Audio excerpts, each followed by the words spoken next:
नमस्कार, जय माता दी। मैं हूँ आपकी अपनी लाइफ डिजाइनर जीतू आचार्य। मोहिनी एकादशी व्रत जो कि 19 मई का है और इस बार एक नहीं दो नहीं पूरे 6 से 7 महायोग बन रहे हैं। यही वो दिन है कि भगवान विष्णु ने मोहिनी अवतार लिया था, यानी एकमात्र स्त्री अवतार यही अवतार है। और ये अवतार समुद्र मंथन में से जो कलश निकला था, अमृत कलश, उसकी रक्षा, उसकी सुरक्षा के लिए लिया गया था। और 19 तारीख को एकादशी का ये व्रत बहुत ही उत्तम व्रत माना जाता है। इस दिन कहते हैं कि इस व्रत को करने से जितने जीवन के अंदर कोई संकट आने वाले हो वो दूर हो जाते हैं। जैसे मोहिनी अवतार लेकर के भगवान विष्णु ने कलश की रक्षा की थी, सुरक्षा की थी, ऐसे ही आपके जीवन की हर समस्या दूर होती है और आपके जीवन की रक्षा होती है। धर्म संकट में है अगर आप, तो वो धर्म संकट आपका दूर होता है। किसी भी अगर आप डिलेमा में चल रहे हैं कि आपको नहीं समझ आता कि कौन सा कार्य करना चाहिए, कौन सा नहीं करना चाहिए, कहते हैं इस व्रत को करने से ये सारी डिलेमाएं आपकी जिंदगी की दूर हो जाती हैं। अर्थव्यवस्था आपके घर की, खास करके धन को लेकर के अगर आप किसी भी समस्या में बार बार उलझ जाते हैं तो धन की समस्या ही दूर हो जाएगी, ताकि आपको किसी भी समस्या में उलझना ही ना पड़े।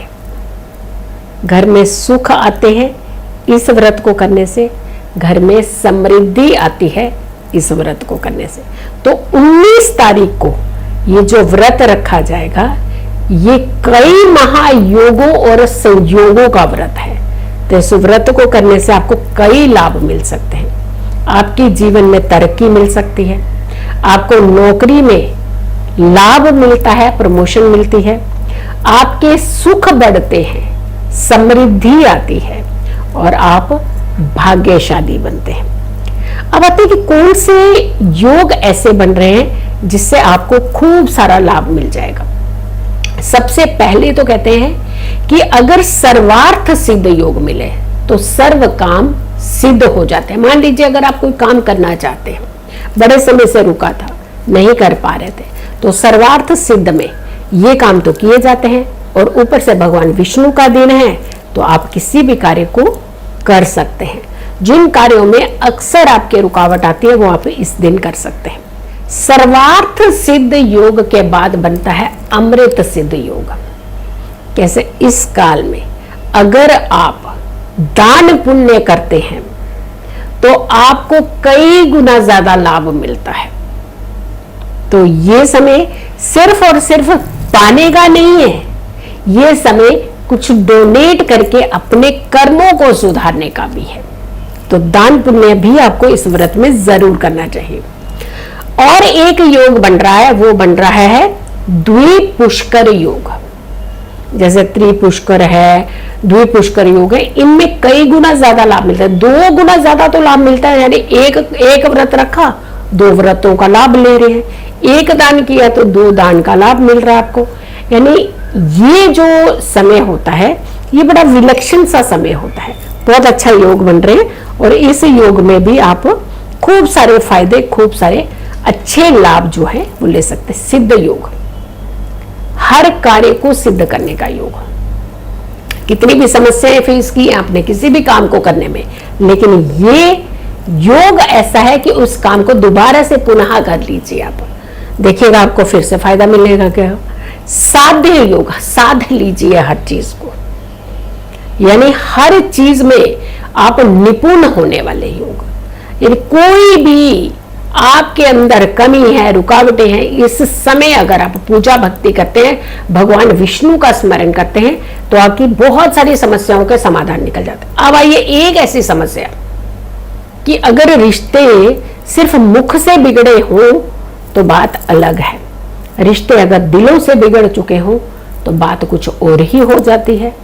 तो अगर कहीं भी किसी के साथ भी आपका भेदभाव हो चुका है तो कहते हैं मोहिनी एकादशी के दिन व्रत रखने के बाद आप उस व्यक्ति को आप अगर एक कॉल करके भी बुला लेते हैं तो वो मोह लेते हैं आप उसे। यानी ये रिश्तों में सुधार लाने का व्रत भी होता है, कर्म सुधारने का, घर की समस्याएं सुधारने का, रिश्तों के सुधार का, आपके जीवन के सुधार का ये व्रत कहा जाता है। तो 19 तारीख को पढ़ने वाला ये व्रत अति उत्तम व्रत है। इस दिन आपको क्या क्या करना चाहिए? सबसे पहले तो कहते हैं कि नहा धो करके स्नान करके आपको सुबह सुबह उठ करके पवित्र नदियों के जल से ही स्नान करना चाहिए। आपके जीवन के कितने रोग कष्ट वैसे ही उतर जाते हैं। फिर कहते हैं कि पूजा भक्ति करने के बाद दान जरूर करना चाहिए और उसके बाद नियमों का पालन करते हुए व्रत को पूर्ण करना चाहिए।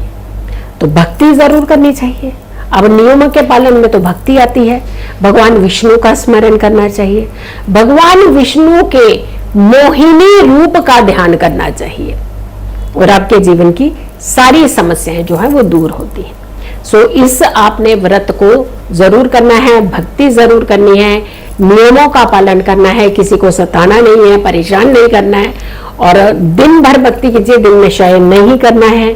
रात को सूर्य अस्त से पहले जो आप एक दिन पहले से जहां से नियम शुरू करते हैं तो सूर्य अस्त से ही आपने नियमों का पालन शुरू कर देना है और उसके बाद 19 तारीख का पूरा दिन व्रत का पालन करने के बाद 20 तारीख की सूर्य उदय के बाद आप इसका पालन कर सकते हैं।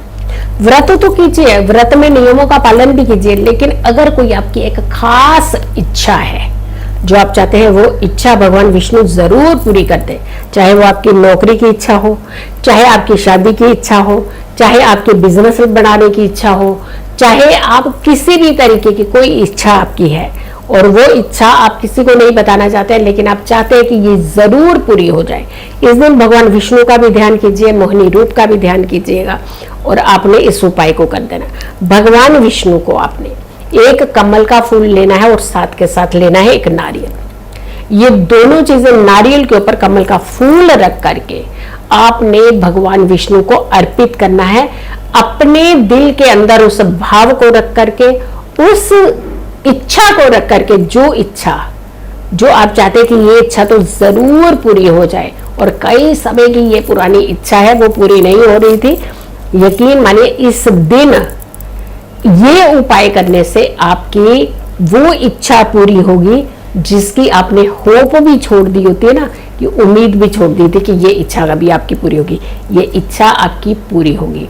तो आपने इस उपाय को, इस वीडियो को बहुत सारे लोगों को भी जरूर शेयर करना है, क्योंकि कई बार कुछ अच्छी चीजें हमारे जीवन के अंदर आती हैं लेकिन हम उन्हें छुपा करके अपने पास रख लेते हैं। लेकिन यहाँ छुपा करके मत रखिएगा, इस वीडियो को शेयर कीजिएगा ताकि और भी कोई आप ही के जैसे लोग हैं जिनको अपनी कोई खास इच्छा है उसे पूरी करना चाहते हैं। सो इस वीडियो को ज्यादा से ज्यादा लोगों तक जरूर शेयर कीजिएगा।